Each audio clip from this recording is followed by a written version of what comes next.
வணக்கம் மாணவர்களே. இந்த வீடியோவில் நாம் இப்போது என்ன பார்க்க போகிறோம்னா, கடல் பாடப்பகுதிக்கு பின்னாடி இருக்கக்கூடிய 5ஆம் வகுப்பு முதல் பருவம் இயல் 3 இருக்கக்கூடிய கடல் பாடலுக்கு புத்தக வினாவிடைகள் தான் பார்க்க போகிறோம். பக்கம் 44 இருக்குது. மதிப்பீடு, படிப்போம், சிந்திப்போம், எழுதுவோம். பாருங்க, சரியான விடையை தெரிவு செய்து எழுதுக. முதல் கேள்வி பாருங்க, என்ன கொடுத்துருக்காங்க? பெருமை கூட்டல் கடல் என்பதை சேர்த்து எழுத கிடைப்பது.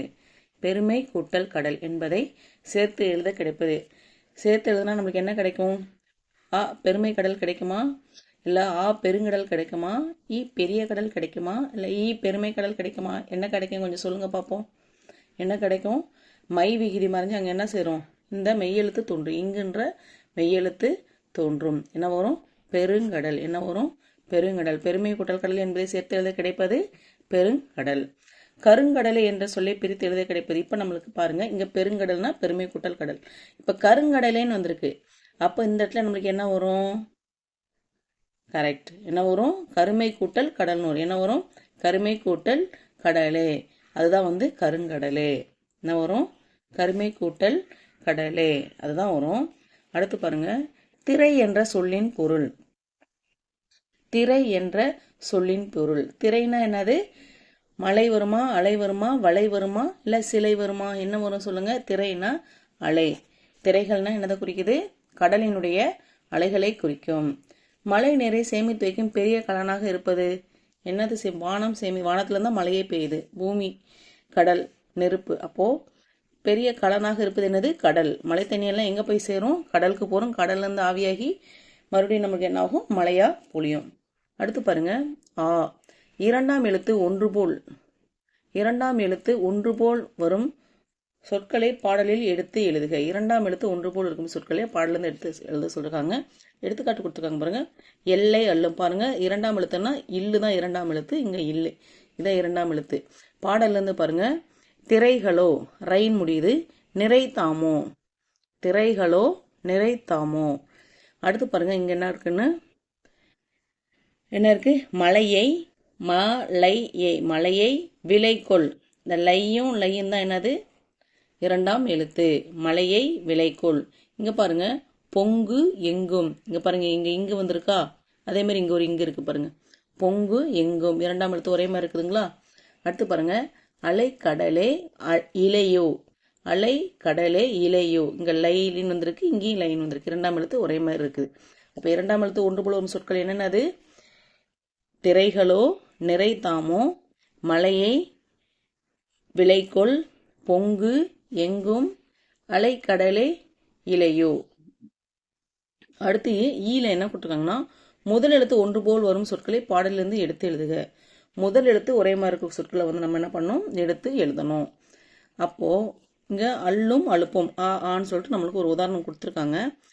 மலையை மகர, மான் இருக்குதுங்களா? இங்க பாருங்க, என்ன வந்திருக்கு? மா.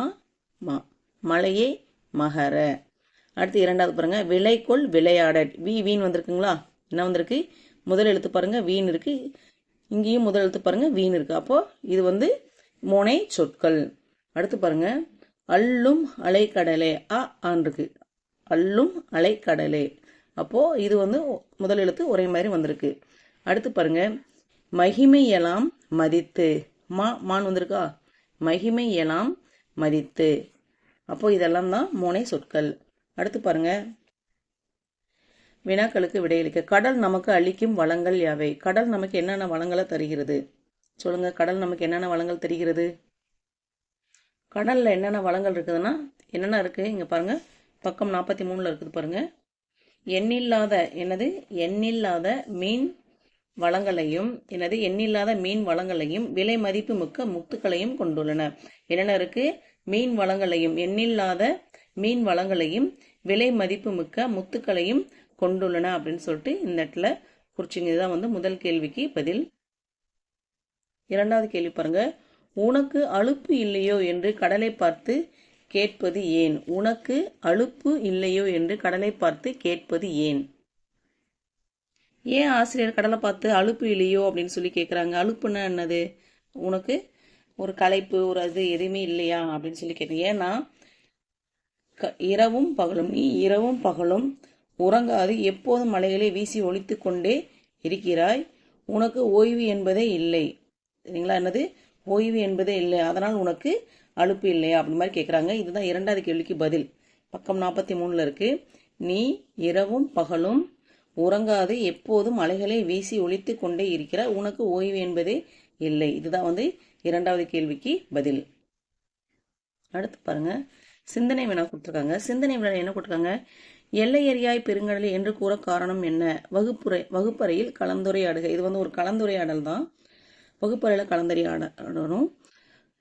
எல்லை அறியாய் பெருங்கடலைன்னா என்ன அர்த்தம்? எல்லை அறியாய்னா இப்போ பெரிய கடலுக்கு நாம் போய் இன்னைக்குன்னு பார்க்குறோம், அது எல்லை எங்கே இருக்குன்னு சொல்லிட்டு நம்ம கண்டுபிடிக்க முடியுமா? கண்டுபிடிக்கவே முடியாது. ஏன்னா அந்த அளவுக்கு அது பாட்டு கண்ணுக்கு தெட்டின தூரம் வரைக்கும் தண்ணியாக தான் நம்மளுக்கு தெரியும். அதுதான் சொல்கிறாரு, எல்லை அறியாய் பெருங்கடலே. எல்லையை எங்கே இருக்குன்னு சொல்லிட்டு கண்டுபிடிக்க முடியாது, பெருங்கடலே அப்படின்னு சொல்லிட்டு ஆசிரியர் கூறுகிறார்.